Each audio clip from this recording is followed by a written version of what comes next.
everybody. I'm Kristen. And I'm Rachel. And this is So I'm Watching Gilmore Girls, Season 2, Episode 4, The Road Trip to Harvard.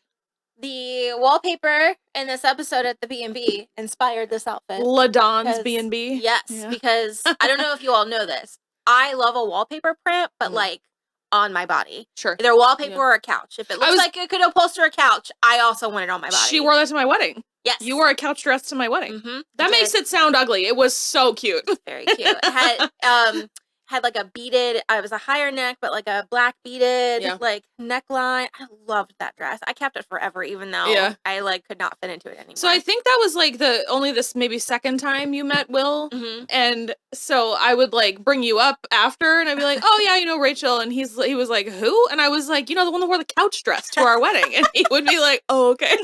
Yeah. It was very fun. I love it. Okay, so Rory and Lorelai, this picks up right after the last episode. Rory and Lorelai are on the run from the wedding. Mm-hmm. Which, like, the thing that I always forget about this episode is I think that they are gone when the wedding should be happening. But it's like when they return, the wedding is still, like, this coming weekend. Yeah. So that's always interested me because I always forget. Yeah. But I definitely thought it was, like, the day before, too. Yeah. Okay. So it's like, but it's like a couple of days. And it's technically still summer, so that's why it doesn't matter that Rory missed school. Because I think they are there. They leave, like, during the week. Mm-hmm. So anyway, they're driving around. Lorelai is like, we just have to wing it. And Rory is like, I need a map. Yeah. Like, I need a map because I don't want to sleep in the Jeep. Mm-hmm. And Lorelai is very, because in my mind, I'm 38. And even when I was 32, I was like, I'm not sleeping in the fucking car. No. Like, to me, that's not a sense of adventure. That's like, something's gone wrong if I'm sleeping in the car. Our friend Gabby, when she drives back up to Maryland, she a lot of times will just pull over at a rest stop and sleep in her car. And I'm like, literally never. Also dangerous. I know. It's like, do you not watch Snapped? Like, yeah, not even Snapped, but like any of the things, like, I wouldn't even, because you can like pull your RV into a Walmart parking lot. That's like a thing that Walmart does. I wouldn't. No. I barely want to be in a Walmart parking lot in broad daylight, much less sleeping overnight. No, absolutely not. Could never be me. Just get a motel. And even that, no. Because, like, if there are entrances, like, off the street, like, if you could just walk up and open a door, no, I'm not going to stay there. I need steps. I need to be away There needs to be a lobby. Yes. So, like, somebody, okay, I see what you mean. Because, like, I don't know, because when I was growing up, if we were going on like a road trip to get somewhere, we would stay at a La Quinta or something. And a lot of those have doors that are straight open to the parking lot. Mm-hmm. And I never felt unsafe, but also that could have been just like the magic of being a child and with my mom. And I was like, well, nothing's going to happen to me when I'm with my mom. I think we went to West Virginia for a funeral. I think like my great grandmother died. No, that's not right either. It doesn't matter. And my dad and my brothers and I, we just like got a motel like off the highway. And I remember being like, I love this. I like this a lot. And so my Aunt Kathy was like, absolutely not. You're going to come stay with us. I mean, I much prefer like a Holiday Inn at like the bottom rung. Yeah. Like but again, I need separation. Sure. I need cameras to see who's coming and going. Yeah. And I need a hallway and just to be away from the general public. Sure. I prefer that. I feel like I can't, because I can't say, like, I would never stay in a motel again. I would prefer not to stay in a motel again. But I mean, I can't. In an emergency, I probably could do that, but there absolutely would be furniture up against the door. Well, sure. I mean, like, that's the thing is, like, if I ever was traveling in I still booby trap doors in hotels. Hotel rooms? Yes. So that's the thing is, if I was traveling with any frequency that, like, especially if I was, like, going to be by myself with any kind of frequency, I would definitely get one of those things that you, like, stick through the lock or whatever and just, like, make sure nobody can get in. And it was, like, I always, even when I'm with Will, I do the extra latches. Oh, like, and I have, like, a hanger on the thing, on, like, the handle, and you, like, loop it up around, and then you put a towel along the bottom of the door. Why do you do that? So they can't see your feet? No, so they can't stick. What they do is like have these like long jimmy things, kind of like how you would break into a car. Sure. But so they would stick it underneath, and it goes up, and then unhook or like can pull down on the hotel door. I've seen many on TikTok. No, so. I've seen the TikToks too. I just am sort of like, I don't know. Maybe I still, because I feel like I'm very cynical a lot of the time, but then I'm just sort of like, nobody can break into a hotel room. Like, I know that's not true, but somehow in my mind, I'm like, I'll be fine. Yeah. Like, I'll be the one who's fine. Yeah. So, Lorelai asks what they're near, and they're apparently near Portsmouth, New Hampshire. Mm-hmm. Shout out. My husband's from very near there. Woo! And so she's like, oh, you know what? I had a friend who was there, and he opened a B&B, but it was like a cool B&B. And they like all of a sudden have this like really weird vibe about B&Bs, because like the inn is technically not a B&B. It does have a restaurant, but it's not like a B&B. Yeah. And technically, spoiler alert, once they do open the Dragonfly, they call it the Dragonfly Inn, but it is essentially a B&B. Okay. And so I'm like, I don't know why you're so nasty about B&Bs. The people, I'll agree, like leaf peepers who like go to B&Bs in New England, I can see how it would be like kind of a nightmare. But the fact that they felt like they couldn't leave, the way that I would just because they got roped in. But I would have taken my scones and then left. And then be like, thank you. Yeah. And then just left. Yeah. Because like you can't just leave to go to McDonald's or something. Why do you have to eat there? We don't have to, but it's like implied because it's like in the room rate. Like you get breakfast. Yeah, I guess. Yeah. I don't know. I'd be the uppity bitch from the city. Let them talk about me when I leave. I don't care. No, for sure. Like I literally don't care. Because I don't like group activities with strangers. I don't either. Yeah. So I barely like group activities with my friends. Yeah. So it's like, rather than sitting there and having to panic and like make up a lie, just be the uppity bitch from the city and leave and not participate, and then have them be like, oh my god, can you believe she just wouldn't participate? And I'd be like, yeah, I can. That's the other thing too, is like, when am I going to see these people again? Exactly. Yeah.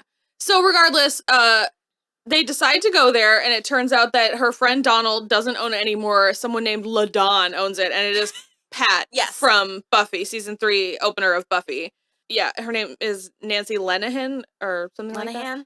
Lenehan? Yeah, something like that.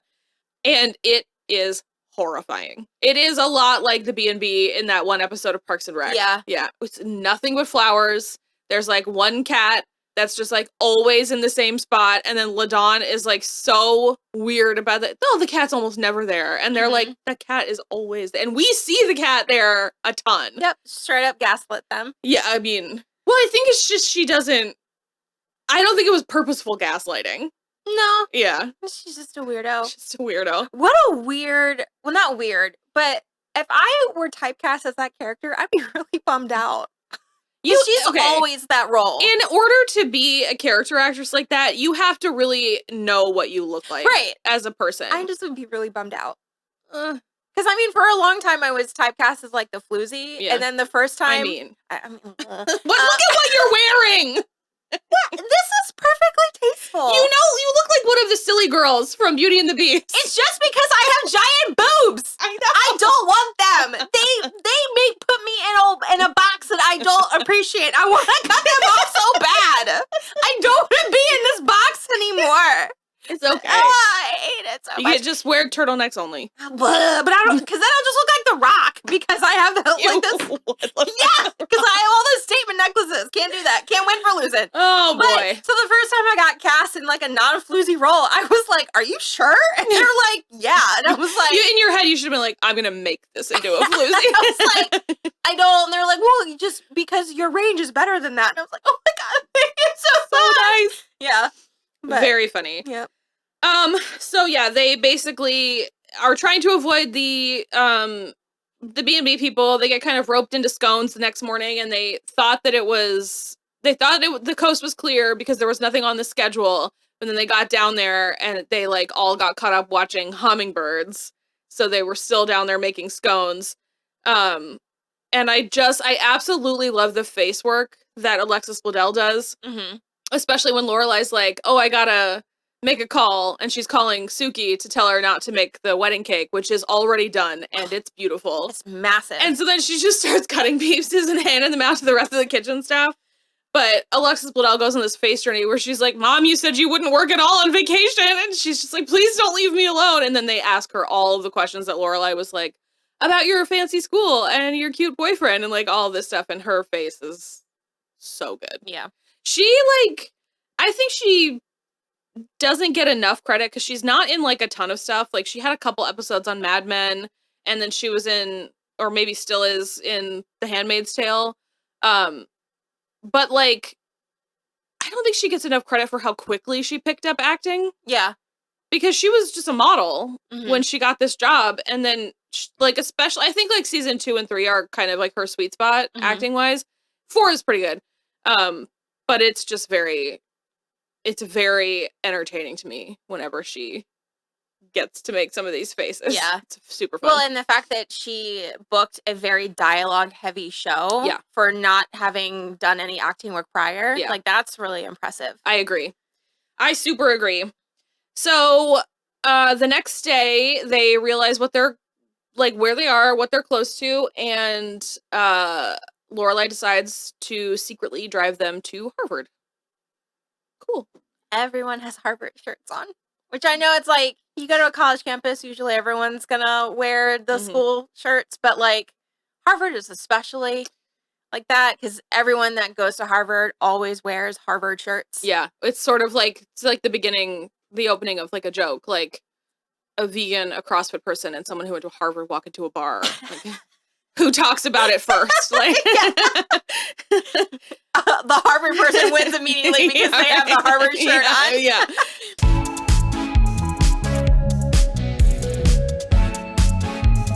I don't have anything now, and I only ever had like one shirt and one hoodie from my college. I had a couple of shirts. I had a pair of sweatpants.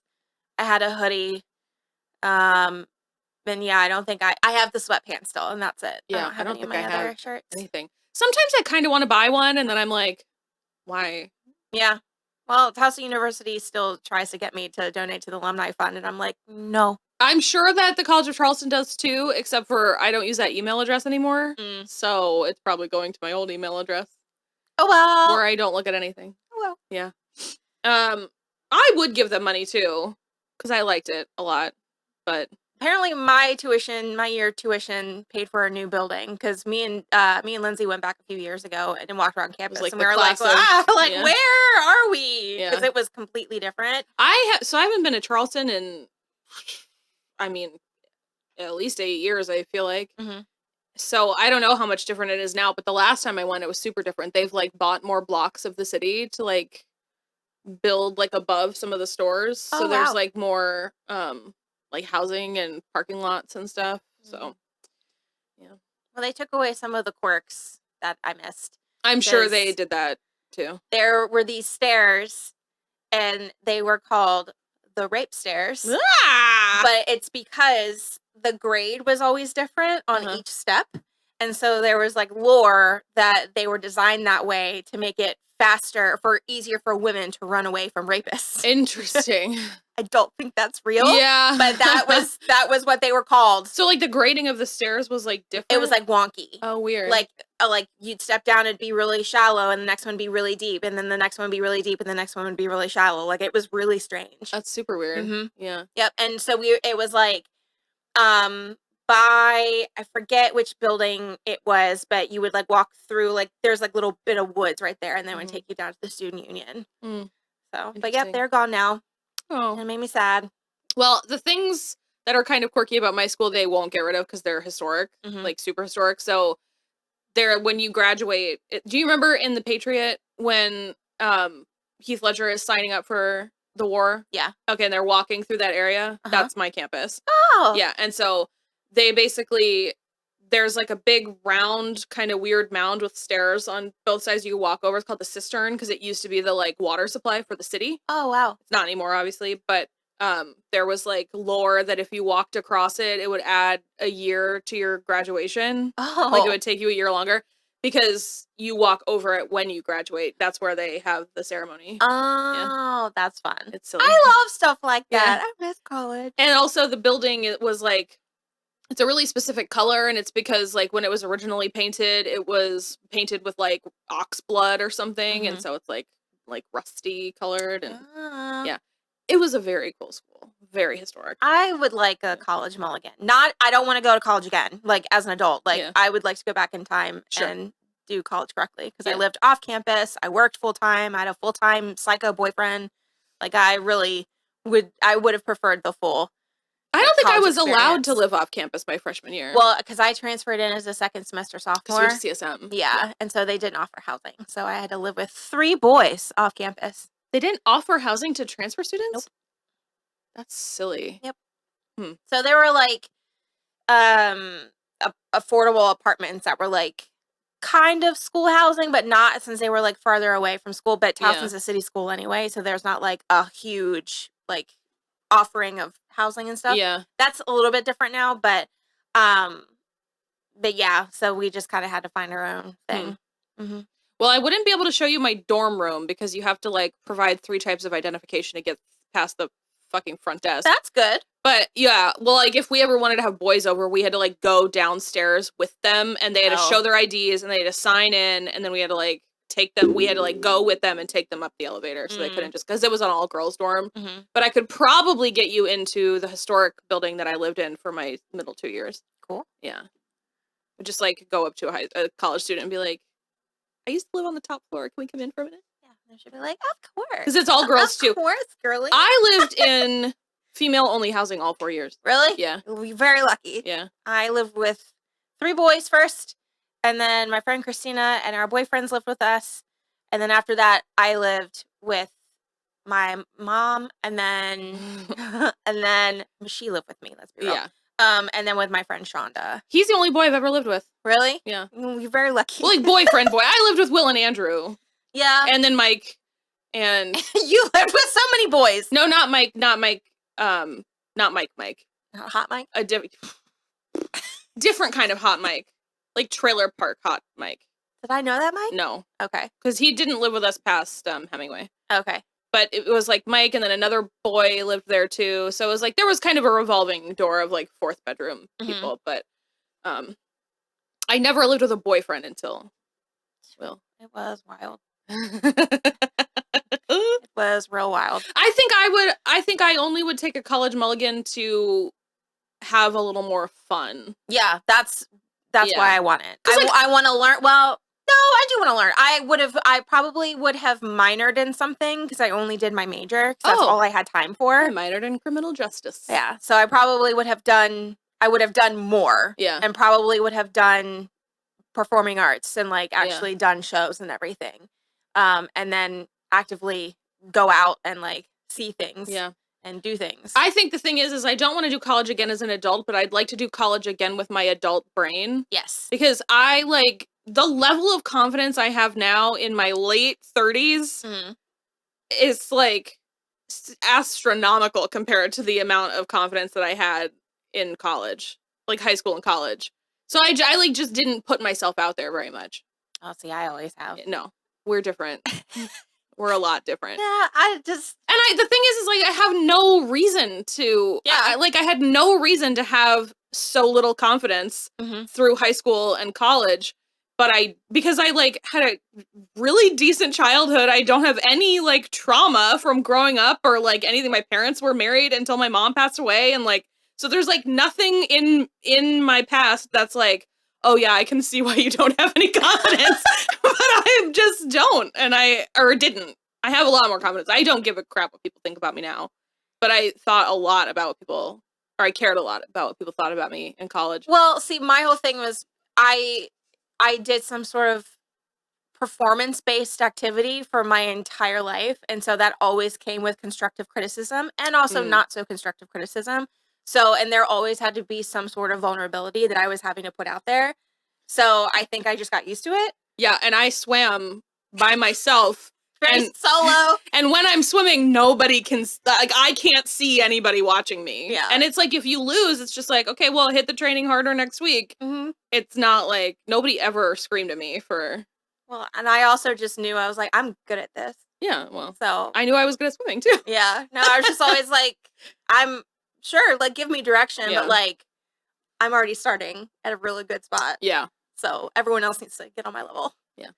No, my stuff with school is, with college, I was just burnt out. And I didn't know that I was burnt out. Just because I had so many things vying for my attention. Yeah. And I had so little time for myself. But again, I didn't know. You didn't know, Set up for failure from Jump You Street. don't have that language necessarily at the time. And so, like, when I would panic, it would be because it's like, I don't have enough time. And then I would get stuck in the circle of like, well, if I start here, but I can't start here until I do this, and I can't do this until I do that thing over there, and what's going to happen if I don't do that? And I'm so tired. I'm so tired, but I have to do this. And like, so when I would write papers, I literally would start in the middle and then work my way out. Sure.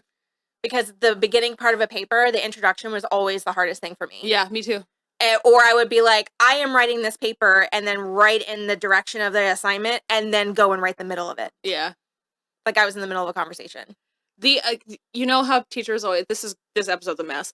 Do you know how teachers are always like, and don't start the night before because we can tell. No, you can't. The way that teachers lie. the way that I feel like maybe like 3 of my college papers were started more than 1 week before they were due. Yeah. Maybe 3. Yeah. For all 4 years. I was like, and also I would just search what I needed in like JSTOR or whatever it was, whatever the like, you know, there's like names for all the like databases and stuff. Cause like I hated going to the library. Some of my teachers would make us like a couple of times I had to, it was required that I cite something that was on microfiche. Oh. Yeah. You like have to find something on microfiche to cite. And so I would do that. And then, so I would go to the library sometimes, but otherwise I would just search the online thing. I would find like 5 or 6 articles that seemed like they were talking about what it was. And I would just scour it for something that fit into what I was in. And just be like, blah, blah, blah, blah. That's the way. Hysterical.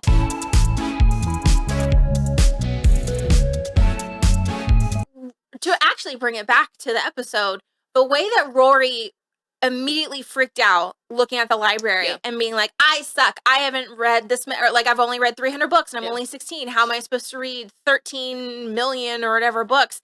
And she's like, I'm not smart. I'm not this. I'm not that. And I immediately was like, girl. And I'm so happy my brain didn't do that because I learned so early, just do what you can do. And then you can kind of like, manipulate is a harsh word, but you can kind of manipulate. You can cherry pick in such a way. I do believe. Okay, I do believe that the requirements and stuff at Harvard are probably stricter than both Towson and the College of Charleston. So, like, you would be surprised. Well, you learn how to work with people's humanity, and it would blow your mind how far you can get. And so, I think I've brought this up on here before, but I can't remember the teacher that told me this or whatever, but it was like jobs hire or want to hire people who were not straight A or 4.0 students because those students don't necessarily know how to deal with failure. Sure. And so people who got A, B's, and C's are more comfortable with not failing. Yeah. Or like they're comfortable with failing, that they can kind of roll with the punches more. Oh my God, Rory would be a fucking nightmare. Hey! That comes up. I don't doubt it. That comes up a lot. Yeah, see, because it's just like, you just do what you can do. I mean, I would have breakdowns about it because there would have to be sometimes where I'd have to have someone tell me, be like, this is all you can do. Yeah. If you don't have any more, then that's it. And then you just deal with it and you just move on. Yeah. But I would definitely take different math classes. If there was a way, if I could, the one time I would be willing to whip a tit out for something, it would be to get out of math. Yeah. I don't want it. No. It's all just so aggressive. Horrible. And mean. Well, and I took statistics because I was trying to get away from like regular math and like hoping that something else would like click because I didn't make it out of algebra in high school. Neither did I. I did algebra all 4 years. I was in like something called algebra 3 my senior year. I didn't take math my senior year. No, I like still had credits or whatever because I split in the middle, so like I still needed to take math credits. So I took like consumer math and then algebra 3. And so I obviously couldn't place out of anything in college. And so I took statistics thinking like, well, it's like different. Maybe my brain will like this a little bit better. It'll like, no. Well, first of all, my professor was extremely Russian. and I got a D. Oh, no. Yeah, I mean, I passed, so I didn't have to take anymore, but I definitely got a D. No, my first D I ever got was Algebra 2 in high school, but my teacher was bad. It was one of the vice principals, because the math teacher they were supposed to have, I think, quit. Yeah. And so they just brought her in, and she would spend the majority of the class explaining how to do a formula, and then would step back and look at the board. Oh, wait, that's wrong. And be like, oh, wait, don't do that. Don't do that. And then in the last, 10 minutes would, rush through how to do it. And so, we as a class decided to stop listening to her and to only use the book. Yeah. But this brain don't work like that. No. So, but my dad was like, girl, I can't even be mad at you. And I'm like, I know, because you yell at me all the time. My dad was super mad at me. Oh, well, that one, he was like, I'll give this one to you. He goes, but never again. It was worse for me because I got that D and it made me lose my scholarship. Oh. Yeah. So. Listen, school's hard. But when have we ever used that math? When have we ever used that math? Never. Never! Every math that I have to do in my life as an adult can be done on a calculator. Yeah. I worked at a bank for 5 years. Yeah. And I literally, the computer, it did it. Like an easy calculator. Yeah. Not even I don't even have to turn my phone sideways. Nope. Not at all. I still use my fingies to count. Just get through, man. Okay. Let's go. This is so long too. So let's finish up. So they're on Harvard. They're walking around. Lorelai gets hit on because even though she's 33, everyone thinks she's 19 still. She's hot. She's super hot. And then they peek in on a class. Rory ends up sitting in on it, and she does amazing. She gets in on the conversation. It's super fun. One of the kids in the class is Masioka from Heroes, if anybody is interested. So she gets in on the debate. It's really fun. And Lorelai is happy about it and also sad about it. And she goes and she looks at the person that was the class of 1990, which would have been her class if she had gone to finished high school and gone to college. So she's a little sad about that. They peep in a dorm room, which is not terrible. Her fucking dorm room at college is insane. Is it? It's humongous. Oh. It's 2 rooms, so it's a suite, and it's really, it's a huge living area. Wow. And then Emily decorates it. Oh. So it's really pretty. Oh, wow. Yeah. So the Harvard thing goes great. Rory's super excited about it. Suki has been spreading the word that the wedding is off. Oh, I thought she had Miss Patty do it. She did. Okay. But Suki started it with Miss Patty. And everybody has found out except for Luke. So she tells Luke, while he is berating Kirk for sitting there drinking too much coffee, which, by the way, Kirk does not need 7 cups of coffee. No, he doesn't. So she tells Luke, and then he just, gives everybody a free cup of coffee because he's obviously in love with her. The thing is almost every time I watch this, I forget how much they, do at the beginning with Luke and Lorelai, given how long it takes them to reach anything. It just seems like it's around the corner. Yeah, no. Which is wild. It's not around the corner. It's so weird. Not even a little. So then, basically, they get home, and everything is, mostly the same. The chuppah is still there. They go... We did skip over the fight that they had. Oh, they did. They did have a big fight. Because Rory wants to... She asks questions. Yeah. And Lorelai doesn't want to talk about it. Shocker. Well, I mean, I understand because she made the decision 8 hours ago, and so she's still processing it and everything. But they do get in kind of a screaming fight, which does not happen often. And she finally just is I don't really know. I thought it was right, and it's not. And I don't really know. But also, I like the simplicity of her being I didn't want to try on my wedding dress every day. I was not excited like I should have been. And I think that that's enough of a reason. Yep. So they get home. Better to do it than after. Yeah. So they get home, they show Emily a bunch of slides. Lorelai has turned all of the pictures into slides, and her pictures are terrible. Yeah, they are. They're really bad. Their whole back and forth, I don't know why you insist on doing slides. And she goes, because if I just hand you a stack of pictures, you're just going to flip through them. This way I can narrate the whole thing. And Emily is Jesus Christ. Very funny. I love that. And then they go to Luke's, and he like she reminds him that the huppah's there and he feels super bad that he left it. And she was like, no, I kind of like it. And he's like, well, I'll move it around your yard for you so it can like live somewhere. And it does. It lives there for almost ever. Great. Yeah. She grows wisteria on it. It's really cute. And then Lane is back as well. Super excited. Turns out it was just cheaper to buy an open-ended ticket. She did like Korea. It wasn't like her favorite thing, but she did like it, and she found a ton of bootleg albums that she was super, and then she apparently taped them to her body like in Midnight Run to get them past customs. Whatever. But yeah, that is pretty much it with this episode. Pretty good one. I hope you enjoyed our extremely rambling conversation about our college experiences. You know you like it.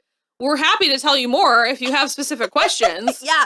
By the time this episode airs, we will be so far past this, but if you put a question in the comments, we'll answer them. Absolutely, we will. So an opportunity to talk about myself? What? Oh my god. I love telling secrets about myself. Yes. So also Jamie Babbitt directed this episode. She directed But I'm a Cheerleader. Oh. And lots of other stuff, but she directed that. So yeah. In the next episode, we meet Jess. But it's still a really long time for Luke and Lorelai? No. Oh. Which Jess is Rory, right? Yeah. Jess is for Rory? Yeah. Well, so I still have to look at Jared Padalecki? Yeah, but in the meantime, you also get to look at Jess. Okay. Yeah. Agreed. Also, their chemistry is electric because they were dating in real life. Amazing. Yeah. Yay. All right. Bye.